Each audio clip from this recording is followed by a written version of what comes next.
pain that is caused by other people in our lives.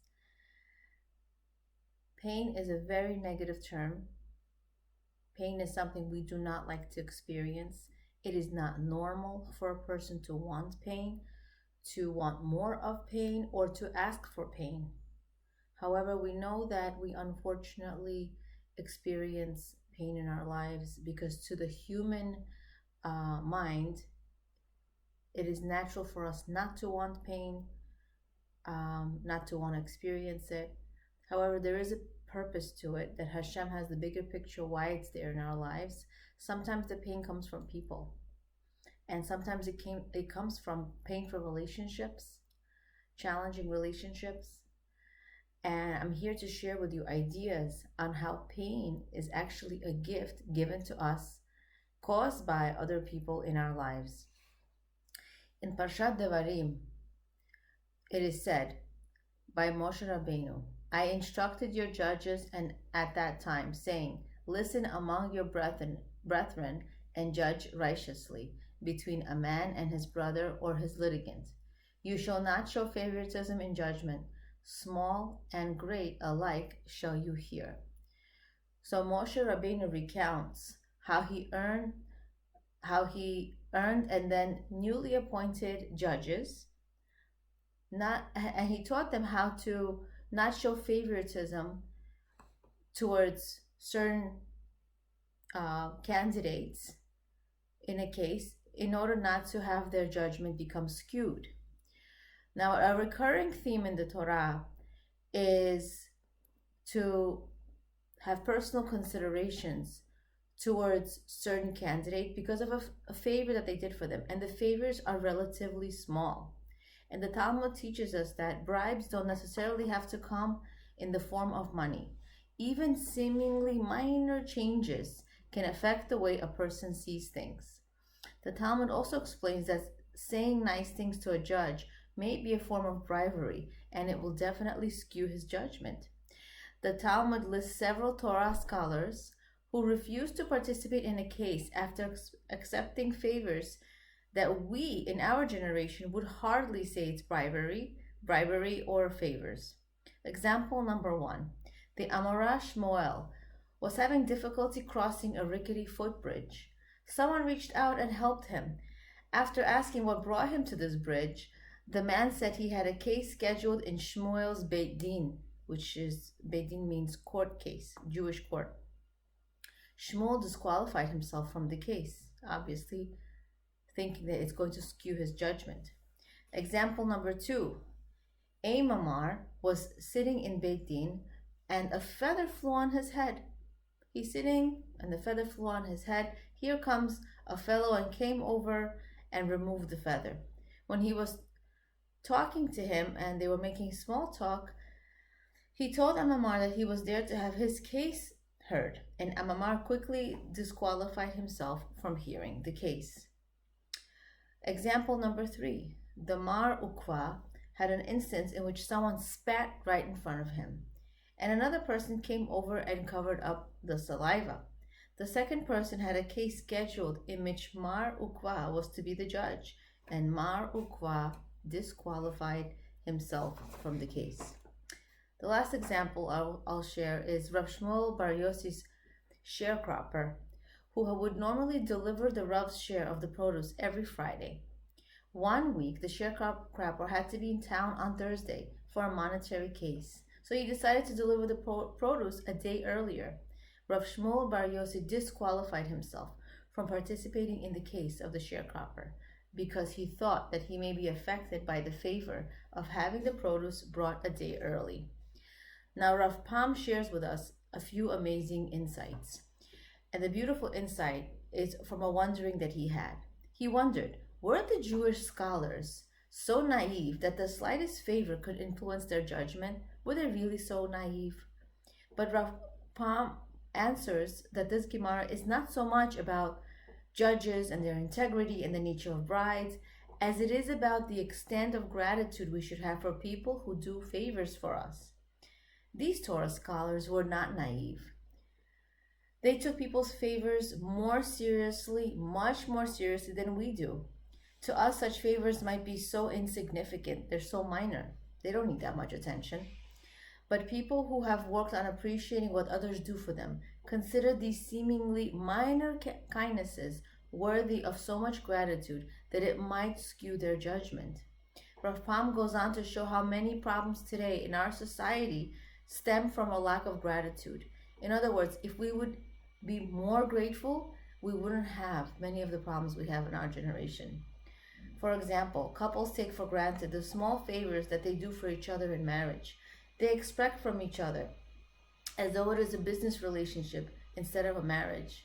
As I teach in my marriage classes, marriage is 100% in the marriage. It's not 50-50. It's not I do only if you do, or once I do, then you do. It's not a business relationship. It is a marriage where I give up my 100% into it. And one of the tasks I ask the ladies to do in the marriage is to write a gratitude note for their husbands. And I've noticed that it is a lot easier for them to write things that they're grateful for, things that are much bigger than what they have maybe throughout the day, their daily experiences. For example, they have said that they're grateful that they brought children to the world with their husband. They're grateful that the husband can handle finances on a consistent basis, versus the small things like organizing the recycles every week, or taking out the trash every day, or helping put the kids to bed, or putting the kids on the bus and not complaining about dinner, putting that smile on your face when you come home. These are seemingly minor, but these are the small kindnesses, the small acts of gratitude that we can recognize, that I've noticed that it was harder for the ladies to actually recognize and think about and appreciate. And another insight I had in my marriage workshops is the husbands were shocked when their wives surprised them with a thank you note. They were shocked. And the reason why they were shocked is because they were wondering, what does this mean? Do you have something, up your sleeve? Are you acting like this because you want something from me? And a marriage, our goal in marriage is to constantly thank each other, constantly thank our spouse for the little things, not just for the big things. And it shouldn't be a surprise to our husbands, to our spouses, that we're thanking them on a daily basis. Rav Pam elaborates that if each spouse would take favors as seriously as these Jewish scholars did, we would have so many more happy and stable marriages in which everyone would feel appreciated for all that they do on a daily basis. Other relationships we have is at work. If people would look at the other party, what the other party does for them, that means your employer and other employees, instead of considering it a God-given right, they would get along so much better. Yes, the employer may be difficult to get along with, very demanding and particular, and perhaps maybe the employer or the boss is socially just ungraceful. But maybe we can analyze how this employer has only helped us in a seemingly painful way or uncomfortable way. Maybe we became better and more efficient in our job and discovers new skills that we never knew we had. How about school tuition? The attitude today that people display when they pay for tuition for schools, Beis Yaakovs, yeshivas. What is the proper attitude? Having the proper attitude toward educational institutions that educated them or educated our children. But all too often we hear the attitude is, I paid my tuition, I did my job, you did your job, we're done. Like, don't bother me anymore. And that's not the attitude that Rav Pam gives us insights on. And I'm going to share a little story with you regarding sometimes we have painful experiences. Sometimes we have painful relationships. Now, people who are truly grateful are grateful for everything, even for the painful experiences. No, they don't ask for the painful experiences or for people to hurt them or for challenging circumstances. We don't ask for them. But we know that Hashem makes things happen. Hashem, and only Hashem, enables things to happen. And when He does, it's for me to analyze and realize, what is it for? What is it teaching me? How am I growing from this? And after this story, we'll see how people who are truly grateful are grateful even for those painful experiences. People who are truly grateful don't just appreciate the good things that people do for them. They even feel a debt of gratitude to those who hurt them in a way that ultimately end up helping them. Rabbi Franz shares this story. So it is about Rav Kook. Rav Kook was, when he was in Europe, he would spend his summers on the Baltic Sea coast in Latvia, along with many other rabbis, European rabbis. The resort had a room set for davening, for praying.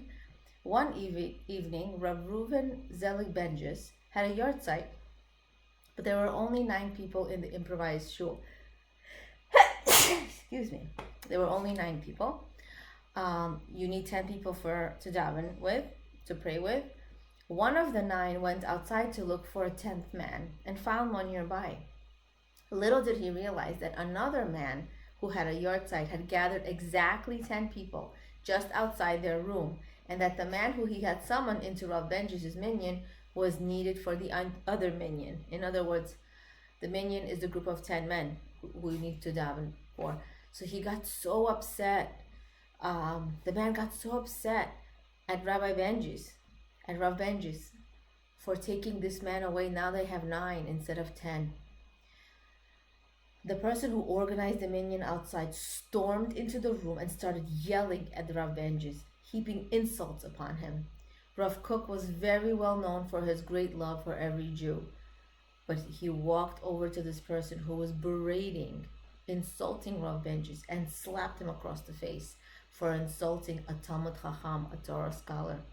This man grew so furious at Rabbi Kook that he decided to sue him in a secular court for assault, and a commotion ensued. Several people asked Rav Kook to apologize so the matter would be solved and wouldn't continue any further. But Rav Kook refused by saying, "If it was for my own honor, I would apologize." But Rav Benjis was shamed. "I'm so sorry, I slapped a person in order to defend the honor of our Talmud Chacham. Let him take me to court." A few days later, the fellow had a change of heart and came to Rav Kook, apologized, and told him he was not going to take him to court. It seems like the story is over. However, a few years later, many years later, Rav Kook decided to visit the United States. He was approached by the very person who he had slapped across the face at the resort. And this person comes up to him and says, I owe the Rav a great debt of gratitude, removing a gold watch from his pocket and presenting it to Rav Kook. He explained that after Rav Kook slapped him across the face, life in Europe became unbearable for him and very difficult.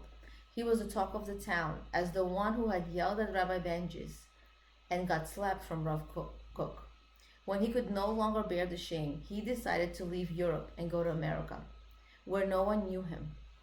He became rich in America, making millions. He felt his good fortune was all the result of the slap from Rav Kook, and he wanted to give the Rav a gift to express his gratitude. It is hard to feel gratitude for a slap in the face, but at least we can learn from the Jewish Torah scholars and be appreciative towards those who do favors for us. If we would appreciate the favors others do for us, however small they are, the world will be a far better place.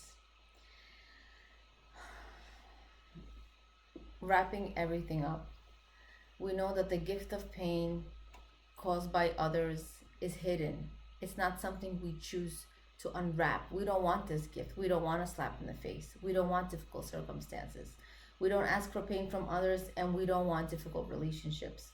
The average person, though, does have challenging relationships with people at times.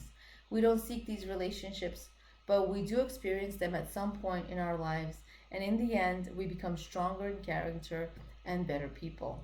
Our character traits are strengthened. Hashem sent this messenger in my life to enable me to change in some way, for my own good, and even if it means giving the person benefit of the doubt, maybe it means to stay humble. Maybe it means seeing the world in a different light. Maybe it means being more sensitive to other people. Whatever that it is, it's teaching me something. Now, it doesn't mean that everything a person says and does that we should change our ways, but maybe we change our character, right? Sometimes people say things to us that are really insulting and are really hurtful, and it doesn't mean we need to listen to their advice. Maybe they're just sending They're just criticizing us because of the own pain in our lives. And it's an opportunity for us to pray for them, to feel sorry for them, and to feel lucky that we do not react the way they do. Hashem sent this messenger in my life in order to change and grow in some way. I am here to grow. I am here to change my character and enhance my traits. That is really the purpose of why they're here, why we are here. Circumstances and people in my life are opportunities for my character growth. I'm going to leave you with a practical tip of introspecting into your lives. Introspect in your life and kind of reflect on one person with whom you had a painful relationship with. Maybe you're having a painful or difficult relationship now with this person, or someone who's difficult to get along with. Name 3 ways in which you are grateful for this person. Okay? Maybe 3 character traits you admire in them. Maybe 3 favors that they did for you. Maybe 3 ways you improved as a result of being in this relationship. The goal of this activity or this reflection, introspection, is for us to accept our circumstances, to see how we have changed as a result of maybe difficult times, difficult relationships, painful relationships. Nobody here wants to be in a painful relationship or asks for one, but we're talking about general relationships, or relationships such as Rav Kook and his story, where the slap across the face is really a gift from Hashem. We're not asking to be hurt in any way by other people, but we are saying that sometimes we do have painful relationships and difficult relationships, and this is just part of life. We will experience them in some way, and the goal is for me to introspect and grow from it. Don't have the situation break me, have it make me.